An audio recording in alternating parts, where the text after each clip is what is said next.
Welcome to the JBs Powercast, where we talk about industry news, events, performance parts, trucks and accessories, shop talk, and we'll even do a little bench racing. The JBs Powercast starts now. Hey guys, thanks for joining us this week. Corey, how's the week going? Good. How was your week, I should say? That's fine. Yeah, it's good. I mean, it's June. It's nice out. It is. Things are opening and more relaxed. And I feel like every week we start, it's like, feels 10% better. Sure. And I think it's the same again. It feels 10% better. Yeah, I agree. A few more things are open and active, and people are allowed to be friends again. Yeah, exactly. Done with the rain though. Like I think we've had our fair share here the last couple of weeks. Yeah, rained a few times, but I don't know, it's okay because you get a little bit of rain, and then I don't know, my backyard's looking pretty good, so can't complain. I'm not going to disagree on that. I just decided to fertilize this year, and the grass has grown 5 times faster and twice as often, and so you're out there cutting it 3 times a week. I'm watching my son cut it. That's what that works out. Exactly. I actually had my son try my lawnmower for the first time this year. Yeah. And he started doing really good, and probably got about 10, 15 feet, let go, shut it off. I was like, what's the matter? He's like, it's too heavy. I was like, get in the house. Because you've seen yourself and your son? Hey, no. Because I do. Can't push it. Oh. Fair enough. Go inside. Yeah, I was there. Yeah, give up. Yeah. I don't blame you. Yeah, exactly.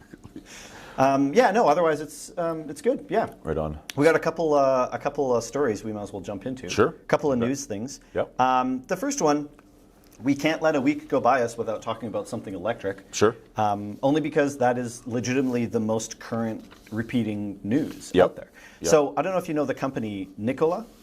Heard of them? So Nikola, back when Tesla, as a side note, Nikola as a name of electric vehicles is probably my favorite middle finger to the other electric vehicle company.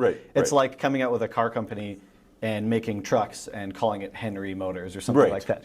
It's such an obvious play. Of course. But I mean, whatever. What are you going to do? Yeah. So Nikola came out a number of years ago, and their original launch was they were going to have electric semi-trucks. That was their sort of thing, right? Before anyone else had any plans of that. Fast forward a few years, Tesla's obviously done amazing things. They've got a fleet of electric vehicles, more stuff coming. So in February, Nikola announced or teased their first consumer vehicle, which was a truck. Right. Now, electric trucks are still a little bit of a mystery. There's the Cybertruck, obviously, which is kind of a truck, I guess. You look at any other regular truck that's being built commercially, and obviously, Musk is going to do his thing and make interesting vehicles. But that sort of exists kind of on its own thing a little bit. You can't really compare that to an F-150 or a Sierra or a Ram. No. Those are those trucks, and then there's this thing, right? Yeah. So they announced that they're going to have a truck that they're calling the Badger, which is a cool name. I like it. Yeah. And they had a couple little images, but they sort of teased a little bit. But just recently, this past week, the CEO tweeted some pictures of it, some renders. And man, does it look good. It kind of looks like the front of it looks a little bit like a Raptor. Sure. Super aggressive. That, yeah. Really, really, really just nailed the styling. Yeah. Angular, sharp, big flares. It's got the lights looking right. It's got a good lift on it. It looks killer. So they sort of said, hey, this is what it's going to look like. They tweeted there's a couple different drivetrains options. There's a fully electric one. There's a hybrid electric that's going to have a hydrogen source as well. Right on. They both have this special supercapacitor that gives crazy acceleration and torque right off the go. These trucks do 0 to 60 in 2.9 seconds. Yeah. That's in a full-size pickup truck. Supercar fast, right? Right? Yeah. 8,000 pounds capacity of towing. Yeah. 2.9 seconds, 0 to 60. It's insane. It is insane. It's awesome. Yeah. It's so cool. And this is why electric vehicles should be exciting for performance enthusiasts. Oh yeah, I agree. Because I don't know if we'll ever get to a point where we can build a truck that runs on a gas or diesel that does 0 to 60 in 2.9 seconds that you can buy and just drive off the lot. Yeah, it won't. No. With the weight of a truck and, Right. and what it would need to go that fast. I don't even think that there's any possible way to do it other than electric. Just you Probably need all not. that torque No, I as agree. soon as possible. The cool thing I see about this truck is, I mean, you know, with the comparison you make because it's electric, you go back to Tesla. What they were thinking with the Tesla designing of the truck, I mean, their cars have some style, has some artistic features to them that you're like, wow, cool looking thing. That truck is like, I mean, it's wow. It's especially, you know, us up here in Sure. such a truck market. Yeah. I feel like the people that designed that truck don't live in an area where people use trucks on a regular basis. That's what it feels like to Right. me. You know, it very much seems like that was an exercise in design coming out of California. Yeah. Not to say that you can't design a truck in California. Obviously, there's tons of good truck use there. absolutely. But it practically, I just don't really get it. Well, it seems like they're ex-NASA engineers that, you know, really wanted to have the rover design get to the Sure, moon. yeah. And it's like, hey, guess what? We can make this work for the road. And it's Yeah, kind of. compared to what you're showing us here with this other truck, that looks like a truck. It does, and a good-looking truck. Yeah, you know, like you said, the lines, the 4 doors, the little bit of a lift on it. Yeah, it's cool. It's a Price meaty, tag? it's meaty tires. Did they? Yeah, we'll get into price tag. So, he tweeted this, said, hey, here's what it looks like. They have a big event coming. They have a show coming that was scheduled for September. Not sure, they might have pushed that back just because everything's been sort of pushed and delayed. But at that show, they said they will have a real working truck, metal panels, 4x4, the whole thing. It'll turn on. It's drivable. It's not finished. Sure, But they're but- not just going to have a fake show one. Sure, They've got it as a prototype. They will have it there to see. Yep, So, yep. right now, where it prices, so they've got it slotted. They're just saying between 60 and 90, which is a pretty big window. But Yeah. 60 is not crazy for trucks. Like, Oh, no. you go buy any truck today for 60 grand, and that's pretty average. Pretty Yeah, average price. well, but you can yeah. also buy a truck for 90 grand, You bet. like any day of the week. You bet. So it's a big window, and people are like, well, geez, there's only 2 different drivetrains, so how different it's going to be for 30 grand? Well, I'm not really that worried about it because Ford has a variance of 30 grand easily. Like, 100%. it's not a big deal. How it sort of stacks up, so if you look at 60 as an entry point, the Cybertruck, for instance, the one thing about that is they're trying to keep the entry point lower. So they've got that slated at 39. Right. So this will be definitely more expensive. But I mean, what would you rather drive, in my opinion? This Badger looks way better. No question. Looks way more practical. No question. Yeah. So it also, like I said, crazy fast, 2.9 seconds, 8,000 pound towing capacity. It also has an onboard power supply that will run, it's a 15 kilowatt power supply that will run equipment for 12 hours without needing any charger generator. So it's actually wow. useful as a work truck too. No kidding. Yeah, which is pretty impressive. You've got this super fast, torquey, great looking 4x4 capable towing truck with a built-in 15 kilowatt power supply that will run for 12 hours. That's the electric truck. 100%. You basically leave the house in the morning and you could go, even if you use it as a delivery vehicle. Totally. You've got 12 hours of run time or 8-hour day, work day, right? Go back home, plug it back in. Like, it's pretty tough to beat. And the price, I'm shocked. I was expecting it to be like $150,000 because it's because it's new and it's like the company is relatively small, right? Sure. It's a pretty small, unique, Sure. kind of niche company. Sure. But I guess, I mean, that's American, obviously. Yeah. That's US dollars, but still, 60 grand. Again, you go look at a truck and it's 75, 80 grand all day.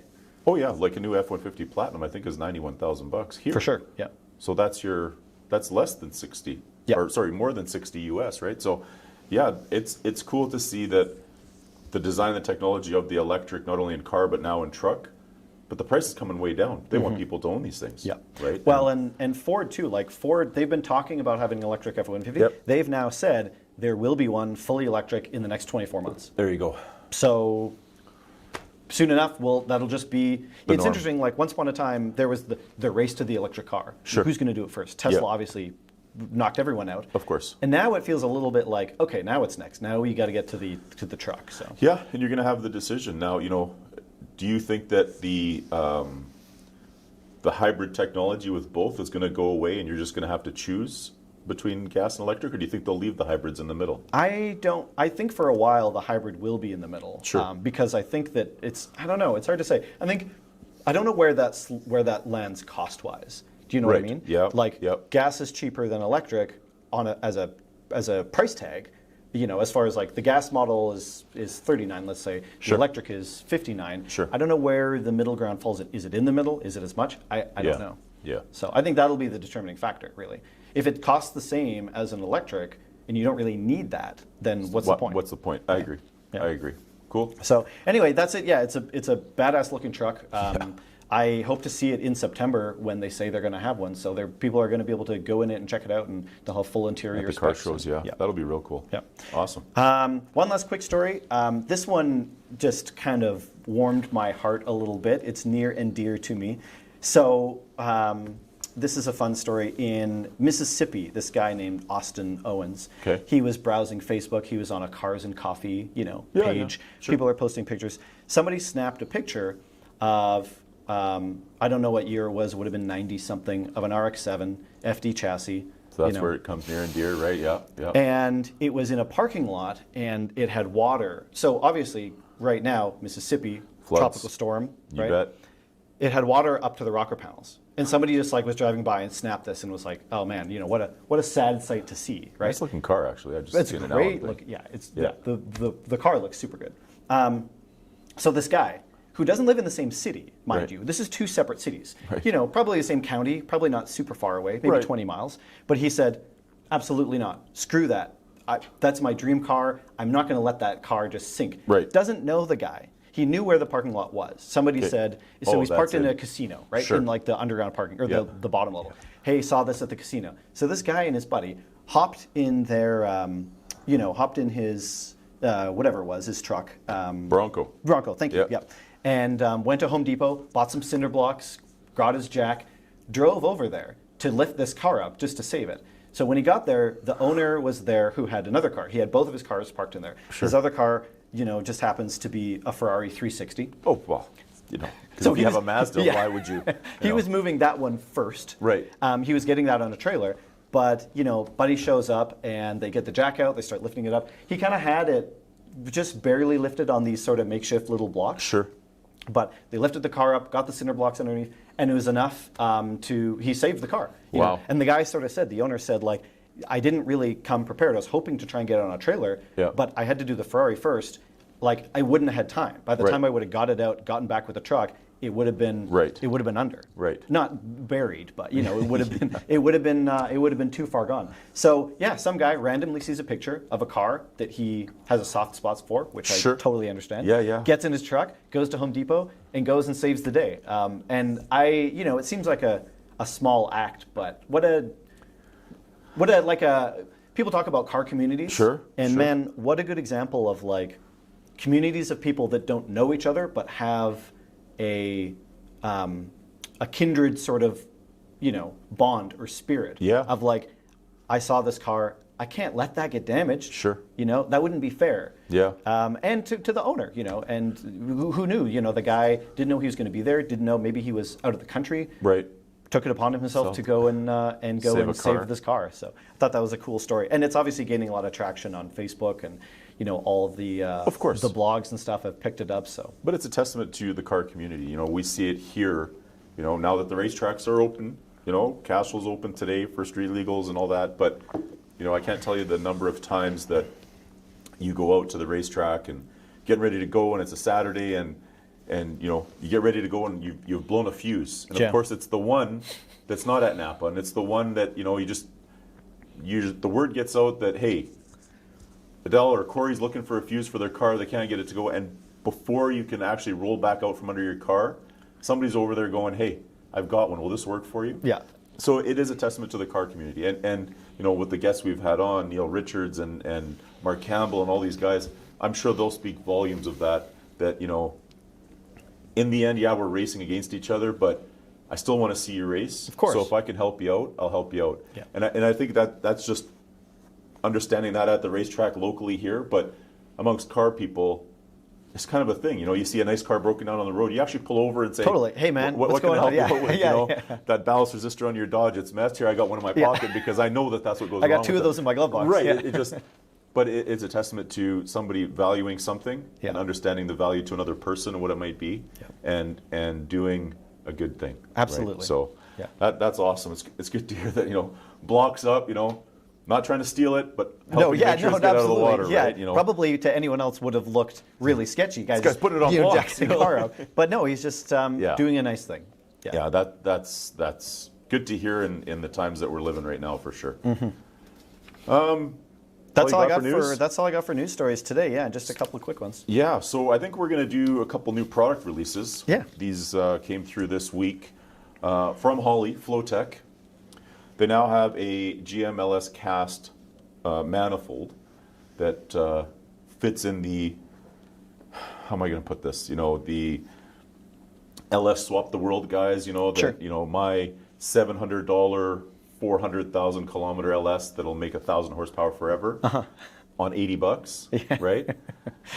Holley's listening and going, hey, we have an option for you now. So typically your stainless headers, you know, anything that is of header design with the tubes and long tube and short, whatever it might be, they're a little bit of money. Yep, absolutely. So many guys now are cutting, or have been cutting, the old manifolds and flipping them and doing so many things. But now Holley's got it, Flowtech. Price point's going to be very reasonable because that's the brand for Flowtech. They're a reasonably priced product and a line. You got LS manifolds, so you can order them. They're brand new. Get them in a matte cast finish, black ceramic or traditional ceramic coating. They just released this. We should have pricing pretty soon. They're going to be substantially less than what the header would be. Yep. But now we definitely have an option for, again, the budget guy that's doing the LS. That, you know what? I don't want to use old manifolds. Maybe they're cracked. Maybe they're whatever they might be, but hey, now you have an option to buy a brand new set of manifolds from Flowtech, from Holley. So sure, LS, you know, why not get cheaper? Right? Totally. Because, well, I mean, and like I know that I have answered the call a number of times. Sure. Like, yeah, hey, got this LS, got this project. It's going in a whatever. Literally, could be anything these days. Could be a BMW, could be a truck, could be whatever. Yeah, I just need some you know, cheap manifolds. Exactly. Well, you know, there isn't really anything. There wasn't, you know, other than you buying a set of old used manifolds, right? And then you were, you know, were you really going to be happy? Yeah, exactly. Were you really going to be happy with them? But now you've got a set that should be priced very well for the budget-minded individual that wants to put them on. Budget-minded. That's me. You can say it. Cheap. No. We're politically correct on this program. Okay, I'm cheap. I'll say it for myself. Yeah. No, you're not correct. But now, enough with the LS stuff. More importantly, let's get into Mopar stuff. There you go. Yeah. So Holley's understanding that Mopar guys are very important. You know, of course, not to mention attractive. Well, hey, that goes without saying. The release of so I think Mark Campbell alluded to it. We had, forgive me, my mind's slipping me on the Edelbrock rep, who did the mistake of putting an LS into a Scamp. You know, but now they're coming with the Gen 3 Hemi B-body swap mounts. So no longer should we have any Mopar guys putting LSs in their cars. There's no excuse. The Gen 3 Hemi stuff is putting up some big numbers. It's on par with what stock LS would do. In fact, some of the guys are saying that the heads flow better. Now you can take your traditional Mopar and swap a new Gen 3 Hemi into it. Very cool. Holley's coming out with the mounts, the headers, the brackets, the tranny mounts, everything. So from 66 to 72 right now on the B bodies, you can swap a Gen 3 Hemi into it. So it's pretty cool there. We're expecting to see those pretty quick from Holley, but yeah, they're definitely listening, and guys are starting to... well, that's a swap guys have been making work for a long time. Sure. But having an off-the-shelf, you know, solution, buy the kit, here's the thing, game changer. The guys that have been making it work, just like when the first LS swap guys were doing it, they really had, you know, the tools and the fabrication and the foresight to say, this will work like this. But now, like you and I talk, we're the average wrench guys. You know what? Just order the part, mount it, put it in, right? Done. So they're making things a lot easier, and I believe the future is with, you know, fuel injected new design engines. You know? Totally. there'll always be a place for big block Mopar, big block Chevy, big block Ford, traditional stuff. But, you know, a lot of guys want drivability and Yeah, for the guys that want to do a swap and they want reliability, exactly. drivability, Yeah, it's get it's some hard to fuel argue. mileage. Yeah. You bet. Yeah. So look for those new products coming from Holly. Very good. Be pretty cool. Nice. Think that's it for us. Sweet. Well, I will do our take a little break, and when we come back, you have a guest. David Borla. Very good. Yeah, so it's going to be real cool. We'll see you guys Awesome. after the break. Thanks. Level your ride and get up to $150 in rebates when you get airlift air springs and a compressor system professionally installed. Offer ends June 30th. Some restrictions may apply. No form of load support is more comfortable than air, and airlift air springs are compatible with both leaf and coil springs to allow you to customize your load support, increase braking power, and reduce wear on tires and suspension. Keep your vehicle's ride smooth, level, and safe with Airlift. Order Airlift online at jbspowercenter.com or pick up your Airlift system and book a professional installation at all JBs Power Center locations. You want bigger tires, but your truck's stock ride height doesn't allow it. Upgrade your ride with BILSTEIN 5100 ride height adjustable shock absorbers, the all-in-one leveling solution, the best alternative to traditional leveling kits. With 4 levels of adjustment, the 5100 series can take you from stock to 2.5 inches of front-end lift. Lift and level your ride with BILSTEIN. Get the guaranteed lowest prices and professional installation at JB's Power Center in Edmonton and Calgary, or shop online at jbspowercenter.com.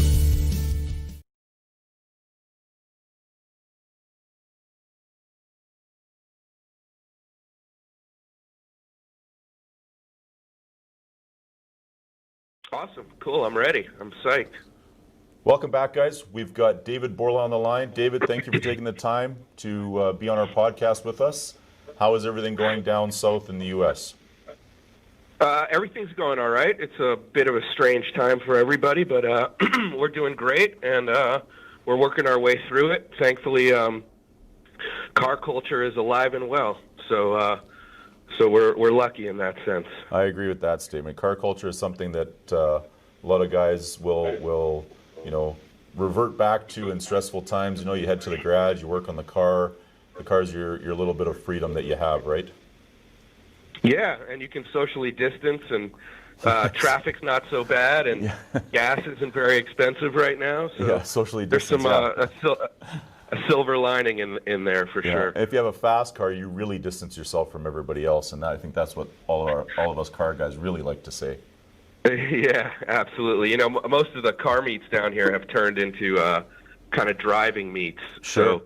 What you're seeing is, 20, 30 kind of cars, all of the same, model usually, kind of driving around together, particularly on the weekends. And it's really fun to see how the car guys have kind of, just reinvented the sport, really, and like they didn't miss a beat. It's pretty cool. Yeah, that's awesome. So, David, let's get right into it.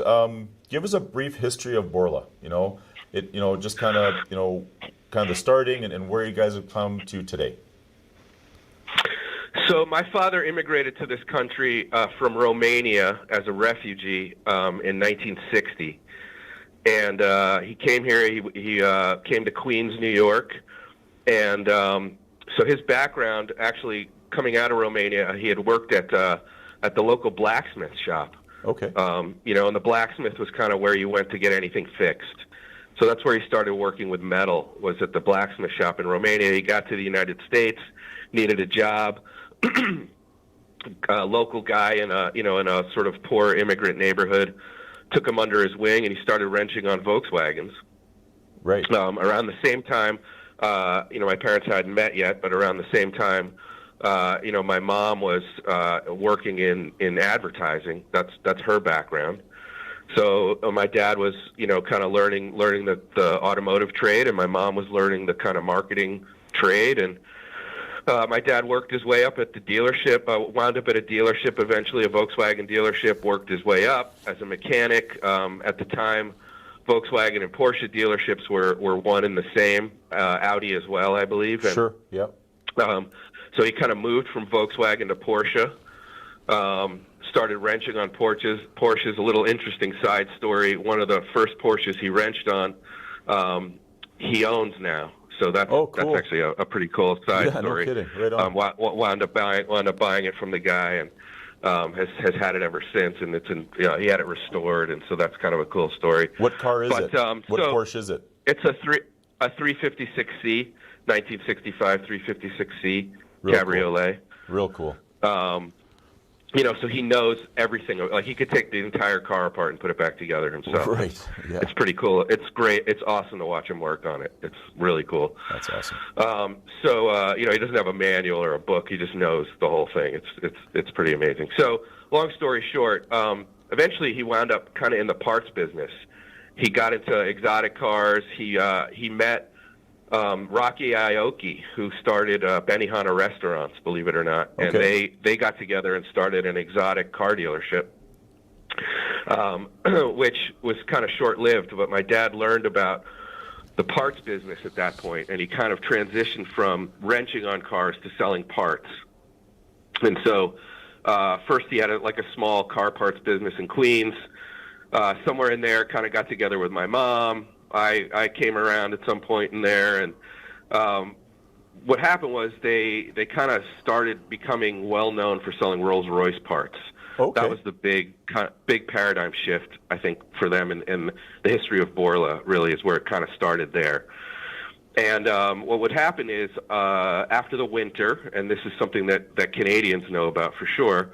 The undercarriage of these cars was shot, with all the salt on the roads, and everything was mild steel.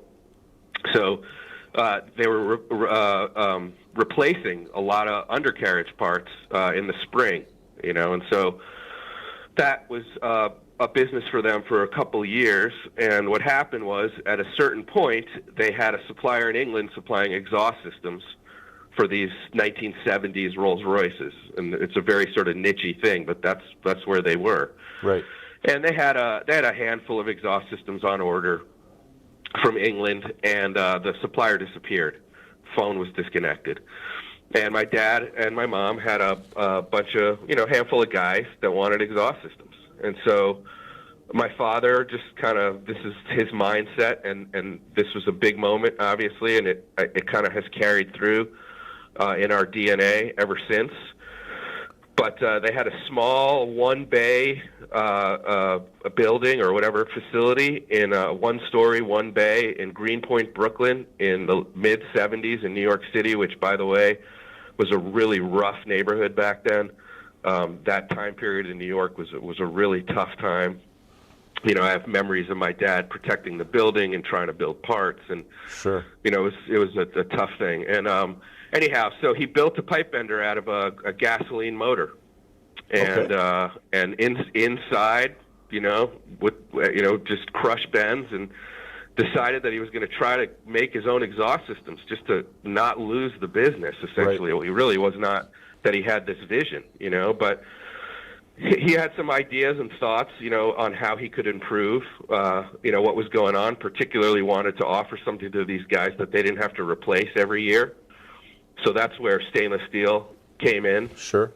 And he wanted to offer something that was complete bolt-on, and something that he could offer a warranty, and something that was a performance, something that was going to add performance. And so those four things kind of became the four legs of the aftermarket exhaust business. Prior to him and my mom putting that formula together, aftermarket exhaust business performance was primarily a muffler thing. Sure. If you had a car, you'd bring it to a shop. They'd have a muffler that was manufactured by a muffler company, and then the exhaust shop would bend up an exhaust system for you. Right. And so my father put this business model together where it's a complete bolt-on system. It's stainless steel or aircraft quality. Really is kind of originally where he was going with it, offering a 1,000,000-mile warranty and a performance straight-through muffler. And that business model has now been copied by over 200 companies in the world. Those sort of things that everybody kind of takes for granted in an aftermarket exhaust. Sure. So he kind of had that vision from zero, from the ground, and and then so these guys obviously loved the exhaust systems, And so he also had the foresight to fixture these things, which doesn't sound like such a big deal, but it actually is a huge deal because we wouldn't be where we were if he didn't do that. And so what he was thinking was, I don't want to have to build another one of these if some other guy with the same year, make, model calls.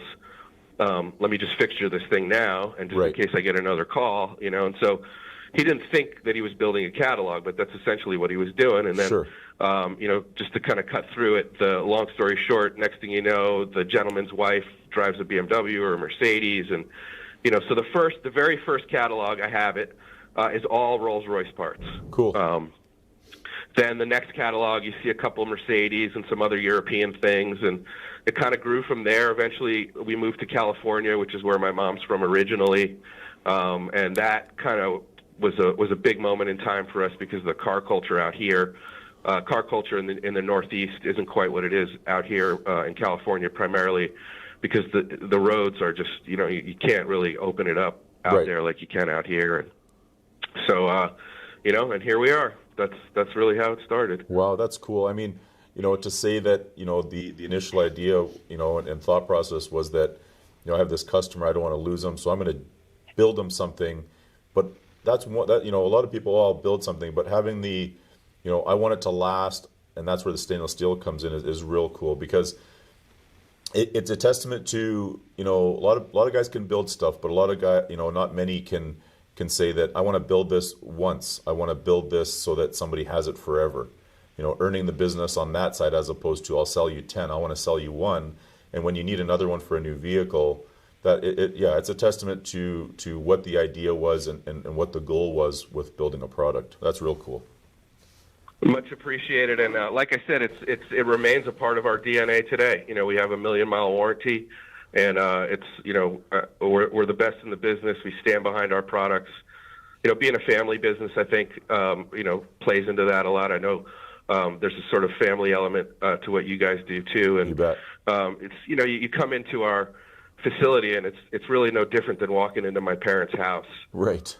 I mean, really, it's that sort of that kind of warmth and things that matter to us in sort of a different way. So. It all plays together. So let's, we're talking quality. Let's talk about stainless, the stainless that Borla uses, and why it's better, and what a few differences are. Well, when we first started in this business, there weren't a lot of so many different grades. I think one of the things to point out immediately when you start talking about stainless steel is that it's a whole group of different alloys. And I'm not so sure that there's even really necessarily a firm definition, because there's so many different combinations of alloys. I think for us, there's a big sort of two main columns, let's call it, or two main types of stainless steel. And in the car business or whatever, we call it magnetic and non-magnetic. If you want to use a more scientific term, I think austenitic and ferritic are the terms you should use. Okay. But it really comes down to how much nickel. The big difference between stainless steels is going to be the amount of nickel. And in magnetic stainless steel, there is none. It's all iron. And so iron is magnetic. And that's why you can put a magnet on 400 series stainless steel, and that stainless steel actually has a life to it, 7-8 years, before it's actually going to start rusting. So just simply the fact that it's called stainless steel doesn't mean it isn't going to rust. I think that's a big sort of point of confusion for a lot of people. So if you want something that's not going to rust, you got to go over to the austenitic side. Which has nickel in it, and then the amount of nickel can vary. We use an alloy called T304, and without spending a whole hour talking about this, it really comes down to durability, forming capabilities, and price. I think are kind of the big things. And one of the things about 304, one of the reasons we use 304 is that it's the best for heat cycling. It's the best for high temperatures. So that's an important important aspect of it. Obviously, we couldn't offer a 1,000,000-mile warranty, which is essentially a lifetime warranty, Right. If there was any rust involved. So you're not going to find any rusting, and that's not us pulling a rabbit out of our hat. That's just us using the right material. There is, so austenitic stainless steel is going to be what they call 300 series. The ferritic is 400 series. There is a 200 series where they replace nickel with manganese. That's a little bit less expensive. Right. But like I said, it's really this sort of combination of how durable it is, how easy it is to form, and or how easy it is to work with, or if it's the right material to work with, and then price. Wow. So we still find that T304 is the best combination of all this stuff. I can tell you that we work with defense companies and racing companies, and it just seems like we always wind up at T304. I mean, Right. we bend titanium, we work in titanium and Inconel and other 200 series, and even other 300 series of stainless steel. And it's just, in my experience and our experience, we find that 304 is the best combination of all of it.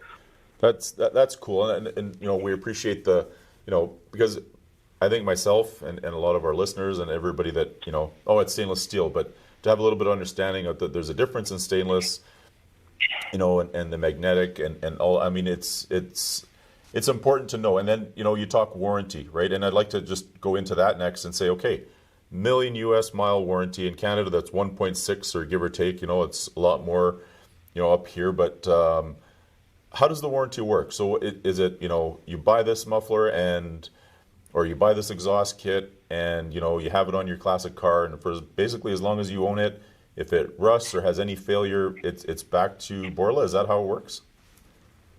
Yes. In a nutshell, yes. The most important thing I want to kind of communicate about all of it is that we handle the warranty directly with the customer. So if anybody listening has any trouble with anything we've ever sold ever, right, contact us and we'll resolve the issue to your satisfaction. You won't. My mom uses this term, wounded animals in the forest. You won't find any wounded animals in the forest. After us being in this business for 45 years. Right. So that's really important to us, and I think just kind of right off the bat, that's the most important thing. There is a caveat to all this, which is that originally when we started doing all this stuff, kind of part of the reason picking exhaust systems was so brilliant is because there were no moving parts. Oh. Okay. So everything was stainless steel, no moving parts, so we could offer a lifetime warranty because the material and all, the material was going to last. We knew that. Our responsibility was in the design and workmanship, and we were confident in that. And so, for 30 some odd years, that's just how it was. But now what you're finding in exhaust systems are kind of a couple things. First of all, moving parts. So, for instance, the new Corvette C8 Yep.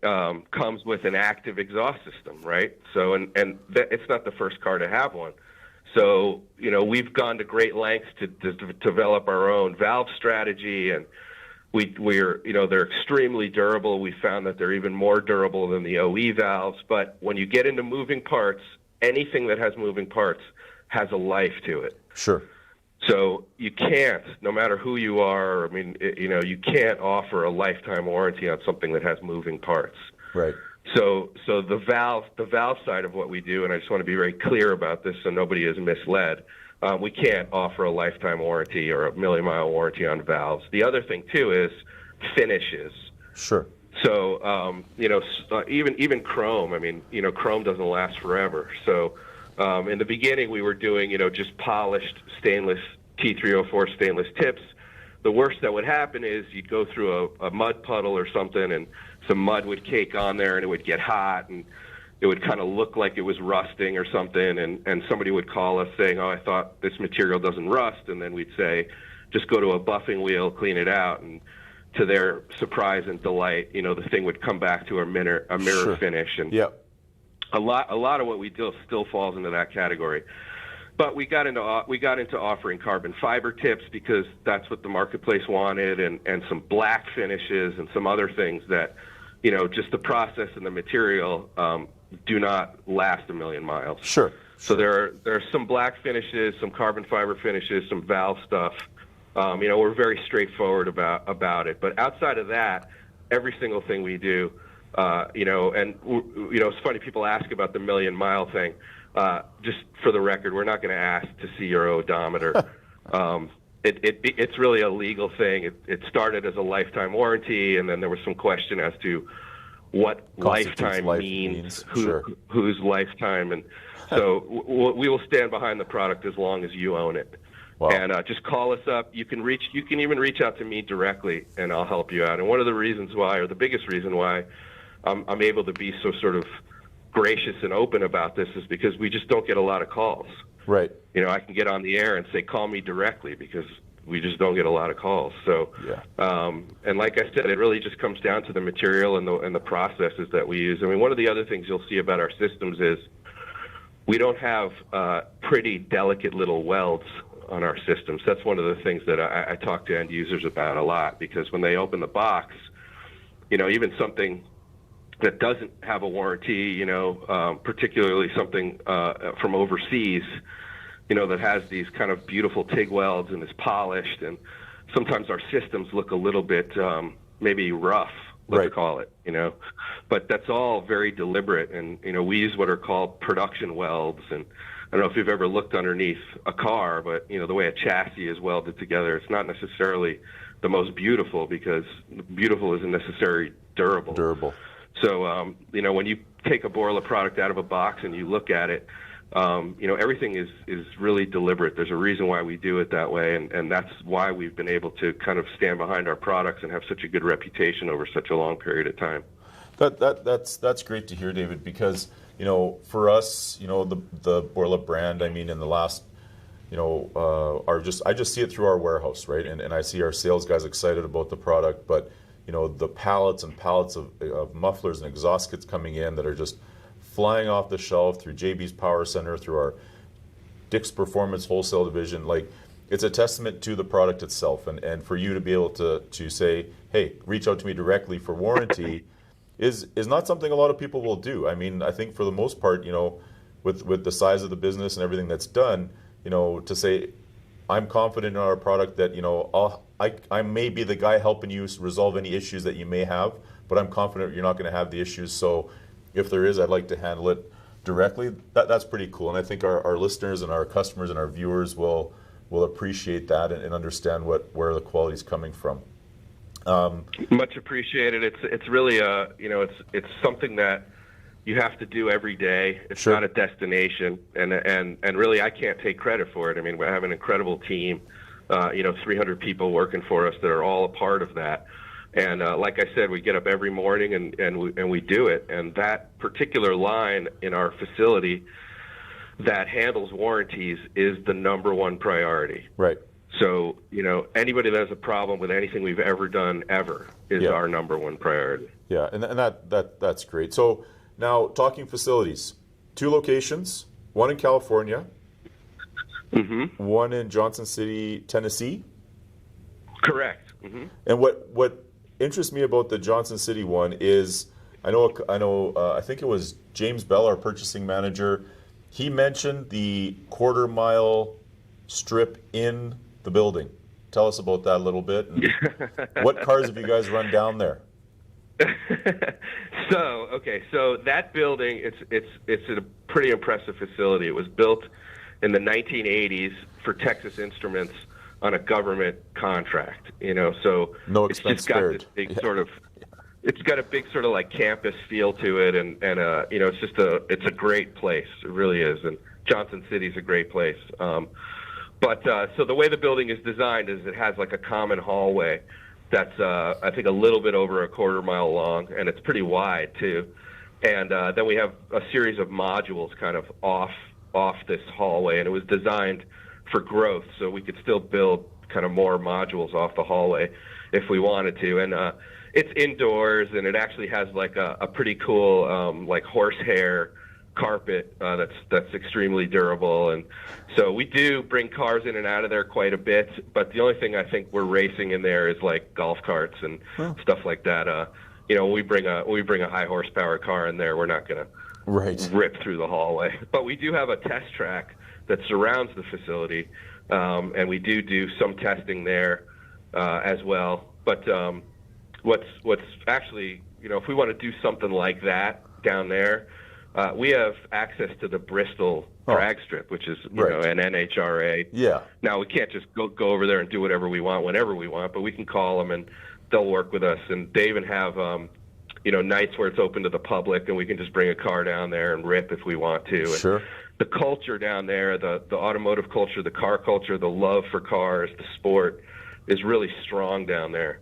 Yeah. So it's a great place for us to be. And like I said, the Bristol track is there, so you have not just the NHRA track, but there's a NASCAR track there too. There are 2 NASCAR races there every year. Yeah, you bet. And it's an excellent place for us to have a distribution. Have our warehouse because we're actually, interestingly, we're closer to Canada than we are to Memphis in Johnson City. So cool. That's a kind of interesting thing. So from a distribution standpoint, it's really good.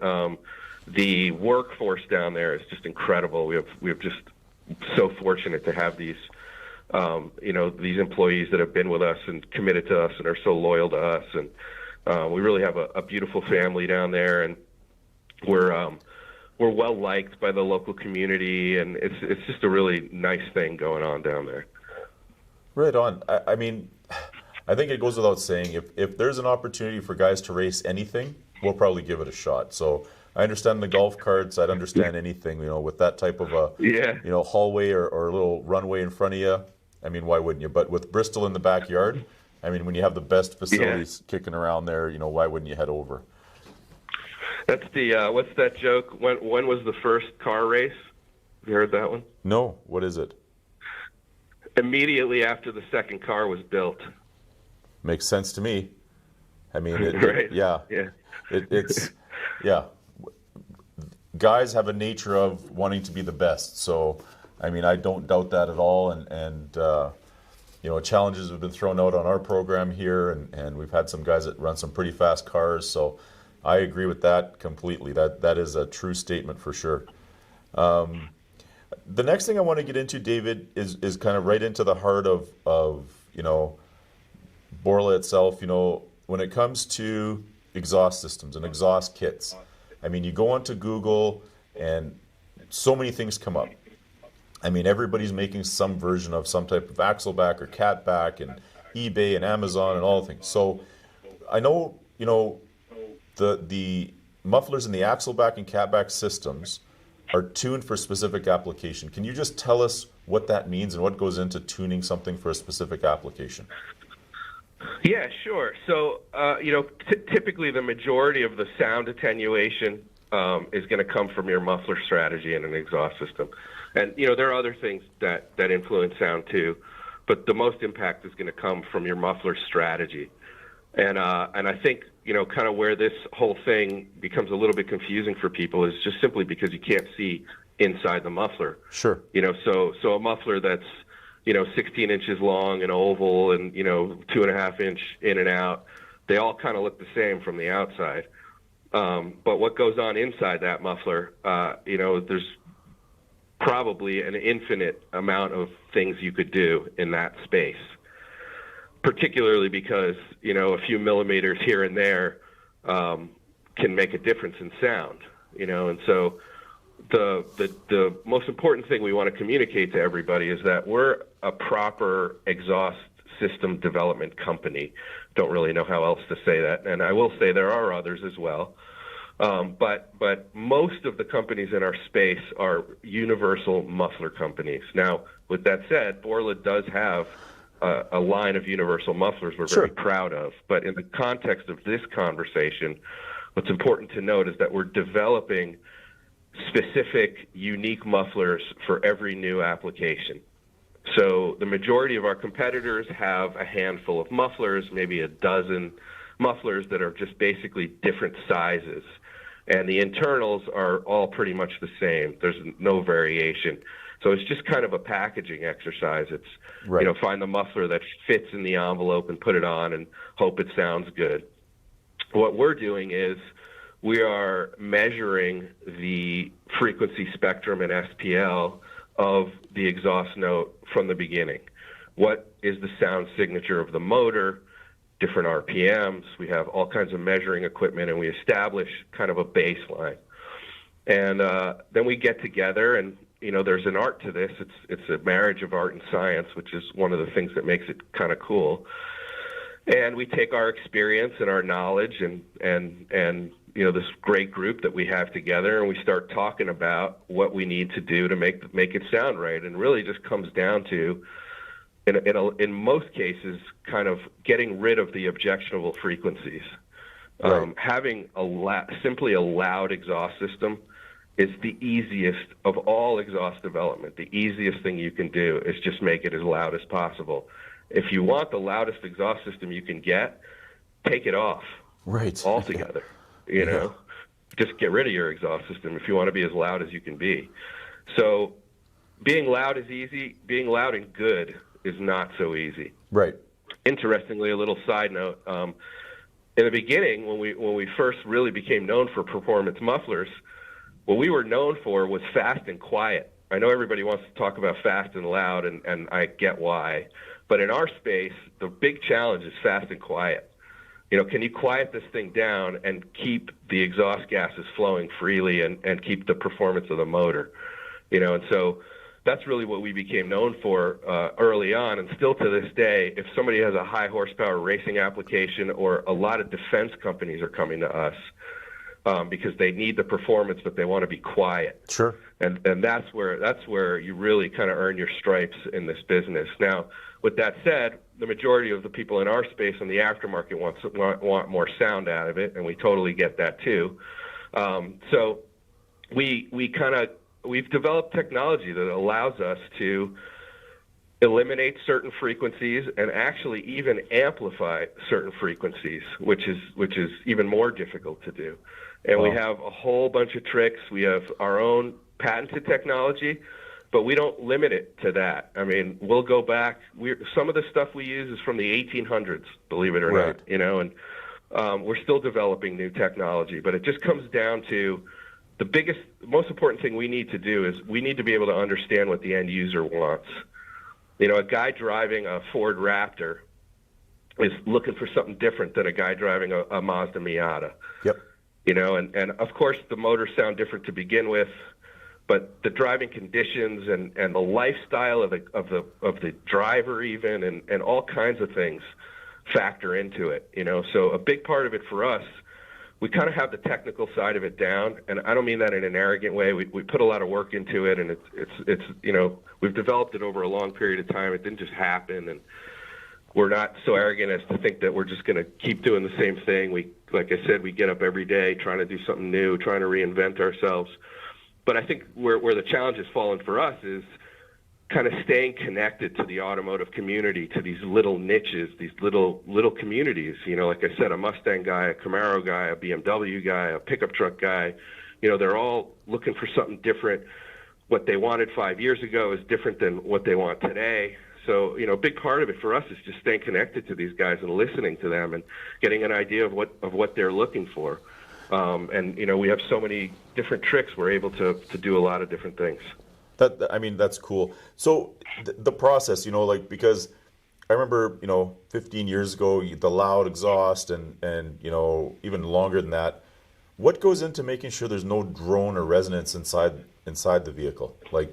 How is that, because I know when you spend the money on exhaust kit or an axle back system from Borla, it's kind of what you guys are saying. You're going to have the great sound that you want to hear in. It's great sounding outside the vehicle, but it's not going to drone if you're driving it down the highway. Yeah, this is a great point. Excellent question. First thing you have to do is identify it. Right. So you have to find that drone. So we go out with what are called binaural microphones, which it's not just, you can't just bring a microphone inside the car. They have to be in the same position as your ears because the location of the microphone inside the cabin matters. Sure. So we're actually sitting inside the cabin with binaural headphones on, which are actually microphones, kind of measuring at every RPM, under load, up hills, all kinds of things, trying to identify what we call the dominant resonant frequency. And in some cases, there's more than one. But once we've identified those frequencies, then we have some really just scientific calculations on how to eliminate certain frequencies. And what it is it's sound canceling. Okay. And so once you've identified that frequency, what you want to do is create a scenario where you're repeating that frequency, but what they call 180 degrees out of phase. So if you imagine what a sound wave looks like, sure. You could draw one, just yep. a wave. Yep. Well, imagine that same exact sound wave, duplicate that sound wave underneath and then slide it over a little bit so that when one is going up, the other one's going down. Okay. I don't know how else to explain it. I have to to kind of show you. Yeah. But if you can get it exactly 180 degrees out of phase, the sound will cancel. It's pretty incredible. I know it works. I still, to this day, don't exactly know why. Right. It's kind of a freaky thing. Yeah. But it's science and math. Once we get to that point, we know how to get rid of it. Right. But here's where the challenge lies for us, because you'll notice that a lot of OE exhaust systems have no objectionable frequency, but if that in and of itself was enough, nobody would be buying aftermarket exhaust systems, right? Right. So the OE kind of just get rid of all the character, because they have to in order to get rid of all the objectionable frequencies. And, they're selling to such a wide selection of people that, the few guys that kind of really want to get more sound out of it, they'll try to sell them another aftermarket exhaust or whatever, but the original exhaust system kind of has to be very neat and buttoned up for these guys. So cool. For us, it becomes this thing of like, how do you get rid of those objectionable frequencies but keep the character? So sometimes it's not as simple as saying, okay, well, there's the dominant frequency, let's just get rid of it. Because that dominant frequency may be important at other parts of the RPM range, right? So let's say you're getting rid of 133 hertz. Right. And I pick that number because that's typically the dominant frequency on a V8 motor. And there's a reason for that, which I didn't come up with, and we can talk about that at another time. But 133 hertz, you want to eliminate 133 hertz, you do it. You get rid of 133 hertz. Keep in mind, you can't build a muffler that gets rid of 133 hertz at 2,000 RPM, but brings it back at another RPM, right? Right. The muffler's eliminating that frequency, it's gone. Right. So what I'm getting at is if you eliminate too much of it, sometimes you're just right back to the OE. It sounds like the OE exhaust again. Right. So it gets we get into this sort of gray area of how much of it do we get rid of? How bad is it? At what point, where's the threshold? There's no sort of dictionary definition of drone in this context. We have a employee, Don Koza, has been working for us for a long time, and he says one man's drone is another man's symphony. Sure. So we have to kind of be understanding, and that's one of the reasons why we offer different sound levels, right? So we have S-type, attack, and touring. Yep. It's not just about how loud they are. What we're finding is guys that buy the attack kind of want a little bit of drone. It Sure. sounds ridiculous because Sure. we're so focused on no drone, but you'll find that if you actually get rid of all of it, they don't like it. It's not right. So it's finding that sweet spot where there's still, because you get rid of those mid-range frequencies and it loses a lot of body and it loses a lot of warmth, and that's where it starts to sound like overly raspy. Right. You just get this real brittle kind of like treble-y sound, and you're eliminating all the low mid-range frequencies and all the low frequencies, and then it has no bass, it has no body, it has no bottom. So, we'll go through sometimes 20 prototypes before we actually get the thing dialed in exactly the way we want, Right. even though we know already what the dominant frequency is and what we're trying to eliminate. So we eliminate it, and then we bring it back a little Right. bit. Yeah. No, understand. It's almost like cooking, and seasonings and flavors and stuff. And, one recipe, gives you a little bit of guidelines, but as you're cooking, you're kind of tasting things and checking it out and making some changes as you go. And that's always going to be a part of what we do. We're not doing it. We do a lot of it in a computer. Yep. Because there's no reason not to, and there are a lot of good reasons to do it. but our ears are still, the most important measuring device that we have. Yeah, and go ahead. I was going to say the ears are like, you mentioned you're one employee, like, what I like for a sound, you might like a little different, and it just varies. But ultimately, it's the experience of the person in the driver's seat that you're trying to appease, and that is a million different ways from each individual. So it's not something easy to do, that's for sure.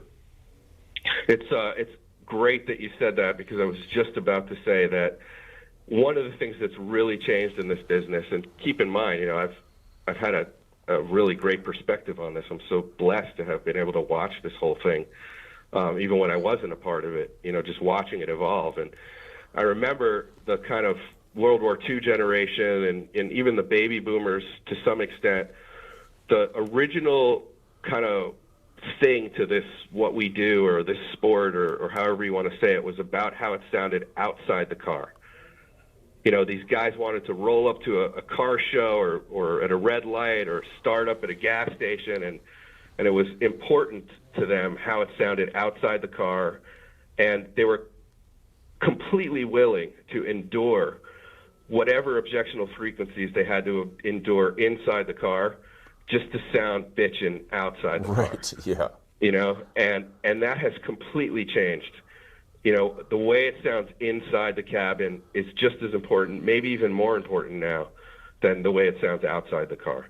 It's just, we've become it's part of more than just cars. Right? We've become a very sort of like, I want to say like isolated kind of society, right? And with the quarantine, there's even more of it. But you're finding, millennials are wearing headphones all the time, right? Yeah. And it's all about their own personal experience, and social media is about you, and it's all about you today, So, right. So we're finding that our exhaust systems are really being catered now to what's the experience for the driver, not as much, how does it sound outside? Now, of course, they're all important, and we look at all of it. Right. But I've seen a dramatic shift in sort of the needs of the end user. We talk a lot more about what's going on inside the cabin than we used to. Right on. That's cool. And I mean, it's a shift in people and a shift in demand, and we don't know, as we talk today, we don't know what the future is going to bring for what the customer experience will call for, right? But I want to go into something I have a lot of interest in, being a traditional muscle car guy, is the Borla CrateMuffler program. Give us why go there? I can't believe it hasn't been around, other than you buy your muffler and you put it on your big block Dodge or whatever it might be, and you go with it. So talk a little bit about the CrateMuffler program. So, in the 80s in California, and I don't know what it was like elsewhere, but I remember seeing a guy, in his 20s with an old muscle car, maybe a Mustang convertible, and, black primer paint, and just a sort of beat up with a surfboard hanging out of it. And, that's kind of, you saw a lot of that going on. And then somewhere along the line, these cars became kind of more rarefied, and frankly, people started spending a lot more money on them, and the whole market sort of shifted, and so it became kind of we started getting calls from guys that wanted stuff for these cars, and so typically maybe even a guy who owned a late model Mustang system of ours, kind of was looking for something similar on his older Mustang, or maybe the exhaust system needed to be replaced. And so we started originally, for a long time we kind of ignored those cars because there wasn't a market for it. Sure, yeah. People were putting on a mild steel chambered muffler, and they were happy with that, and that was just kind of it, and that was fine. We were focused on other stuff, and like I said, customers started coming to us. So we originally took sort of the approach that we know, and what the industry knows, which is, let's bring these cars in and let's develop exhaust systems for them. Right. And we'll sell bolt-on exhaust system for a 65 Mustang, right? Or whatever, a 67 Camaro, right? And or the Tri-5 Chevrolets was a big one. Sure. So we bring one in and we develop an exhaust system for it, and we would release that exhaust system, and inevitably it wouldn't fit. And the reason for that is these cars have been around so long that they've all been modified in some way. Of course. And so the next thing we did was we're like, okay, let's bring in 10 of the same car. And 10 of them, if we can make something that'll fit all 10, then they'll probably fit any car. Right. Well, that proved not to be true either. And like I said, one component under the car gets moved and it bangs up against the pipes, and now the whole thing doesn't fit. Or what do you do about hanger locations and, all kinds of other stuff. So we just through brainstorming, and talking about it and talking to end users, we came to the conclusion, this is really, really obvious. Like I said earlier, in a different context, the majority of the sound attenuation in the system's coming from the mufflers. Right. And then the other thing we started to see was, well, the guy's got a 65 Mustang, but what motor does he have in it? Right. A lot of guys are putting Coyotes in those cars. So even if you had something that fit, does he even have the same motor in there? And so, long story short, we came to the conclusion that really what we need to do is pair mufflers with motors. Right, like an LS or a Coyote or a Chevy small block, right? Yep. So yes, there are a lot of things that can affect the sound and the way the motor's set up and the configuration of the cabin and all kinds of other things. But as we brought these cars in, we started to find that by and large, again, the dominant frequencies were kind of the same, even in the LS family. Right. There are different LS motors, but there's kind of a note there that just kind of sticks out on every one of them. And, same thing with Hemis and Coyotes. And sure. So we came up with this idea, and the reason that we use the word CrateMuffler is because it's a play on crate motors. Right? And what we're doing is just pairing mufflers with motors. So we have a Toyota Land Cruiser in our place right now with an LS in it. And Makes sense. The customer is bought LS crate mufflers. And so we have, no matter what you put an LS in, we have this variety of mufflers with different sound levels and different inlet and outlet sizes and configurations that are specifically for those motors. And what we're finding is, and the reason why it kind of works, one of the reasons why it works is because the majority of guys building these cars can actually bend pipes. Right.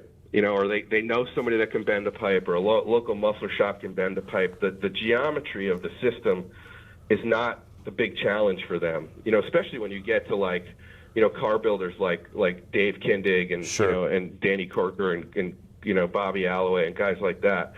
They have no problem bending pipes, but they can't tune out the dominant frequency of they don't know how to build a muffler that's going to do that. Yep. Makes sense. So then we started thinking, okay, so that's a great idea from a sound perspective, but what are some other things that these customers are looking for? So the shape of the end cap, we developed specific tooling to kind of give it that shape, because there's a very specific shape that kind of works on these cars. You've seen a lot of it, right? Somewhere in the center of the vehicle, those two kind of oval looking mufflers. And so then we took it a step further and went to kind of like our marketing design guys and said, well, you see that profile from the rear of the vehicle. Can we add some bracketry that kind of might make it look cool, and that would also give muffler shop guys a place to weld a hanger to? Sure, some options. So we were thinking about sound, how it looks, and then also the installer was a big part of this whole thing, and we worked very closely with installers. Like,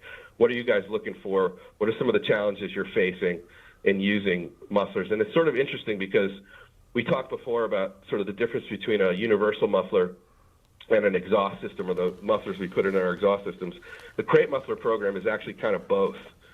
We don't know whether to call them universal mufflers or application-specific mufflers, because they're somewhat universal, and we're even finding that guys are putting these mufflers on builds that have motors that they weren't intended for. Right. They love them too. Of course. It's kind of interesting, but that's where it all came from. Again, it's so cool that the design development is thought to be around, okay, here's the car, but not so much important as the car is what motor are you running, because ultimately it's the sound that's coming out of the motor to the muffler and going out the back. So it's a different way of thinking of things, right?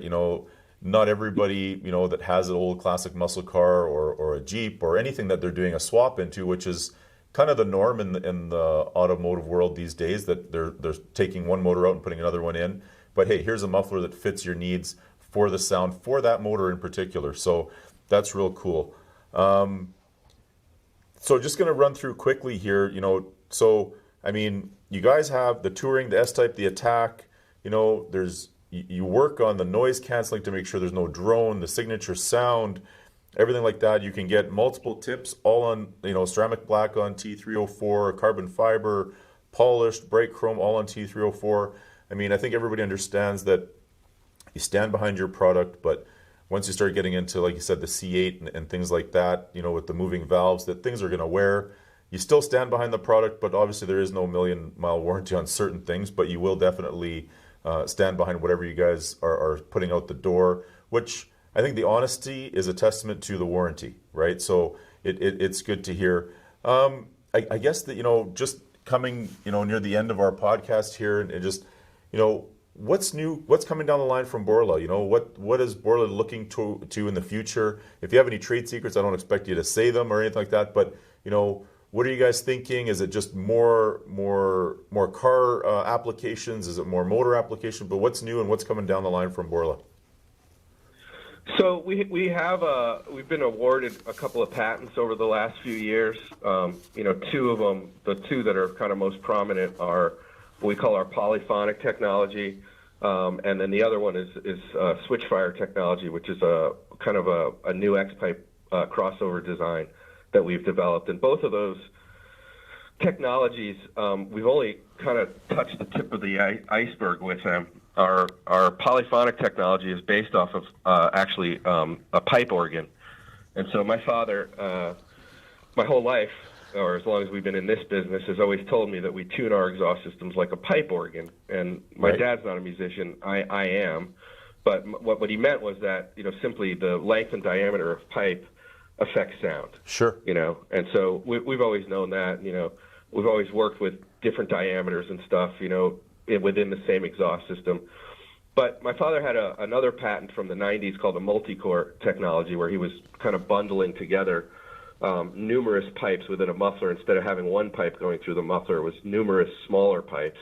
And at the time, they were all perforated pipes, and those were the drag racing mufflers in the 90s that really got everybody's attention, because you could open up the internal of the muffler without it getting too loud. Right. There was always this issue where, well, I need a big muffler, I need big internals, it's got to be straight through because we want the performance. And then when you start doing that, the thing's too loud. Now there's a racetrack someplace that has a decibel level limit, and you're exceeding that limit. You put a muffler on, it slows you down. So my dad was able to create these mufflers that didn't slow anybody down. Cool. And that was a big deal at the time, So that technology we've been using for a long time. And so what we discovered was, as we started kind of continuing to play with that technology, was that first thing we did was we started using not all perforated pipes on the inside of the muffler. We started using a combination of some solid pipes. That's what became our Attack patent. And so it was sort of this combination of solid pipes and perforated pipes became the Attack patent. And we weren't varying lengths and diameters too much. It was really more about the combination of how many straight pipes and how many perforated pipes. And we still use that technology, and it's really our most popular products have that technology in it. But what I did was, my dad was telling me about pipe organs. So it just so happens that literally down the street from our facility in Tennessee, there's a pipe organ factory. And just because it was there, and because we've talked a lot about it, and I'm a musician, and somebody within our facility knew somebody at that facility, and so we kind of gave them a tour of our place, and they gave us a tour of their place. And if you ever get a chance to see pipe organs being manufactured, it's just pretty amazing. But anyway, what I learned while I was there was that a pipe organ generates one note, one tone.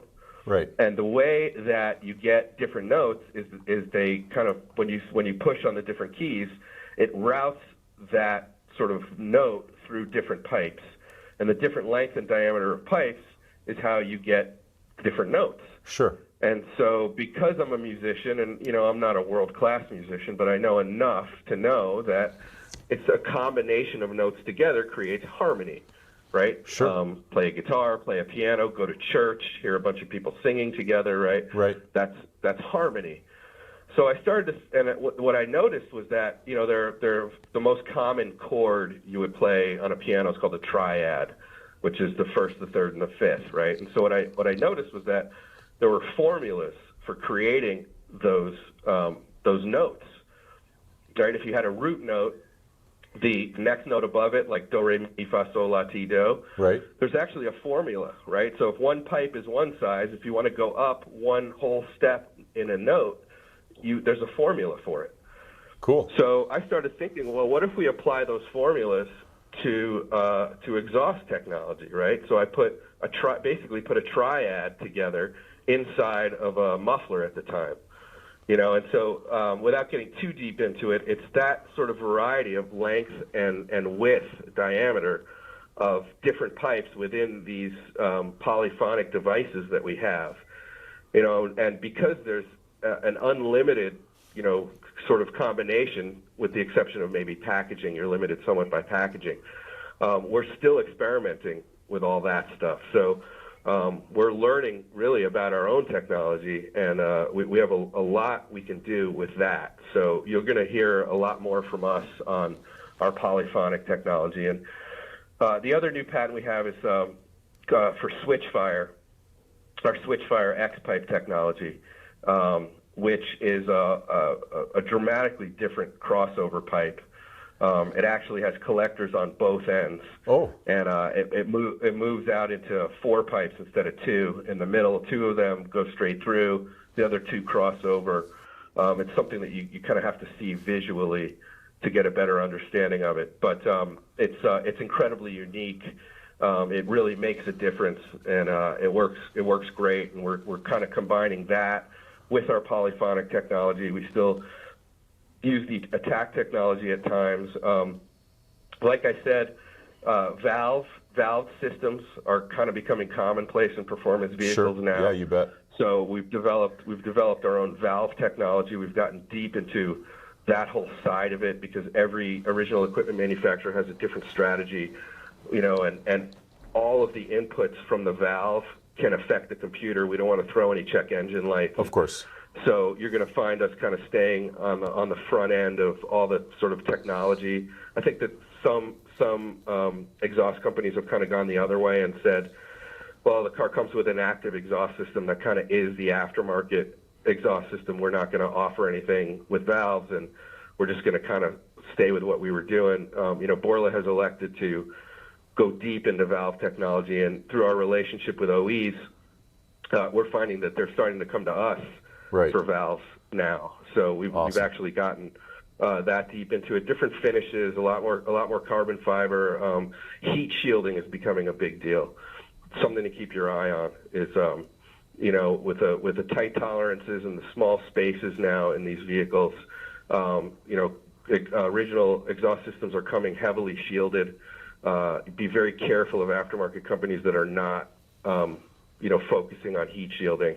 We're very concerned about that, you know, with the community. Safety is a big issue. Of course. And you're going to find us kind of just really staying on top of new product development. There are a lot of, you know, exciting vehicles coming. The Bronco, we're really excited about the Bronco that's coming. There's going to be a new F-150. You know, and then we have a whole other side of our business we haven't even talked about, which is the Borla induction side of things, and that business has really taken off. So we have our hands full, and we're fortunate to have it. And one other thing too, not necessarily a big deal for your average car guy, but we're doing quite a bit of defense work too. Cool. A lot of defense companies are coming to us for ground vehicles. That's great to hear, and it's also nice to hear that you know, you're challenging yourselves and you never stop trying to learn and design new things and be on the forefront of cutting edge technology or marketing or whatever it might be. David, thank you very much for taking the time. We really appreciate it. I know our listeners appreciate it, and hopefully we'll get you up here, and not in the winter. We'll get you up here in the summer, because being in California, the winter might kill you up here. But Yeah, look forward My to blood is thin, as they say. look forward to more things coming from Borla, and we really appreciate you being on the podcast with us. It was an honor to be here. Thank you for asking me. Really enjoyed talking to you, and thank you very much. Thanks a lot, David. That's our program for this week, guys. Thanks for tuning in. We'll see you next week. Thanks for tuning in to JB's Powercast. Check out jbspowercenter.com for the latest updates. You can find the JB's Powercast at jbspowercenter.com, YouTube, and Facebook. Don't forget to like, follow, and subscribe. JB's Powercast is a JB's Power Center production and is produced by Stephen MD and Sean Lansman.